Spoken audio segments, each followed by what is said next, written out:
तो दोस्तों Vodafone idea ने अपने क्वार्टर 3 के नंबर को डिस्क्लोज कर दिया है। तो चलिए देखते हैं क्या है क्वार्टर 3 के नंबर्स के अंदर डाटा मैं आपको क्लोज में बता रहा हूँ।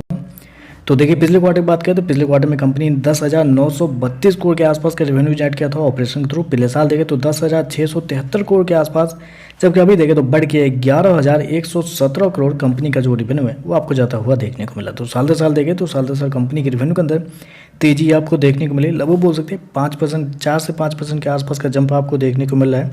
जबकि क्वार्टरली बेस पे जाते हैं तो क्वार्टरली बेस पे भी कंपनी के रेवेन्यू के अंदर लगभग 2% के आसपास की तेजी। तो कंपनी का रेवेन्यू देखें तो आपको साल दर साल क्वार्टर बढ़ता हुआ देखने को मिला है। हालांकि मेरे पास बहुत सारे मार्केट रिपोर्ट है कंपनी के नंबर्स को लेके, लेकिन सब किसी का यही मानना था कि इस क्वार्टर में कंपनी का जो रेवेन्यू होगा वो लगभग 11,200 करोड़ के आसपास आता हुआ देखने को मिलेगा। तो आप कह सकते हैं टोटली कंपनी का जो रेवेन्यू है इनलाइन आपको देखने को मिल रहा है। चलिए कंपनी के खर्चे क्या निकलते हैं वो देखते हैं।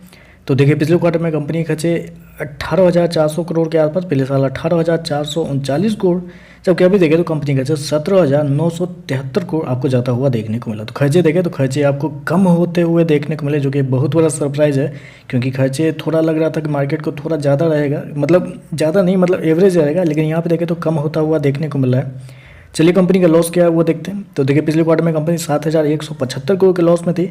पिछले साल देखें तो 6,985 करोड़ के आसपास, जबकि अभी देखें तो गिर के 6,609 करोड़ आपको जाता हुआ देखने को मिला। तो कंपनी का लॉस देखें तो आपको साल दर साल कम होता हुआ देखने को मिल रहा है। लगभग 5% के आसपास की कमी है। जबकि क्वार्टरली बेस पे जाते हैं तो क्वार्टरली बेस पे भी कंपनी के लॉस के अंदर लगभग बोल सकते हैं 7% के आसपास की गिरावट है। तो कंपनी का लॉस देखें तो इस क्वार्टर में कम होता हुआ देखने को मिल रहा है। हालांकि मार्केट का मानना था कि कंपनी का जो लॉस है वो लगभग फ्लैट देखने को मिल सकता है, क्योंकि कंपनी ने शो कितना किया है 6,609 करोड़ के आसपास का लॉस, जबकि मार्केट का जो एवरेज अनुमान निकल के आता है वो निकल के आता है आपका 7,100 करोड़ के आसपास।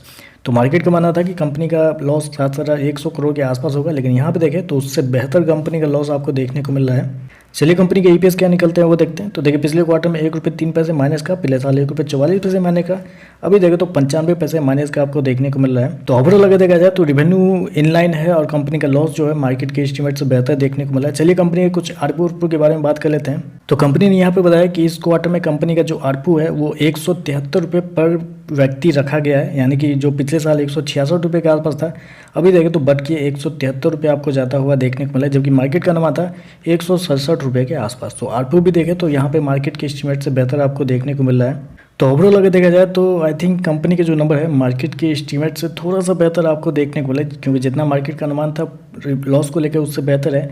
आरपू भी देखें तो मार्केट के अनुमान से थोड़ा सा बेहतर आपको देखने को मिला, कंपनी का रेवेन्यू इनलाइन आपको देखने को मिल रहा है। तो चलिए बस आज के लिए बस इतना ही। वीडियो पसंद आए तो लाइक कीजिएगा, साथ में साथ चैनल को सब्सक्राइब जरूर कीजिएगा। धन्यवाद।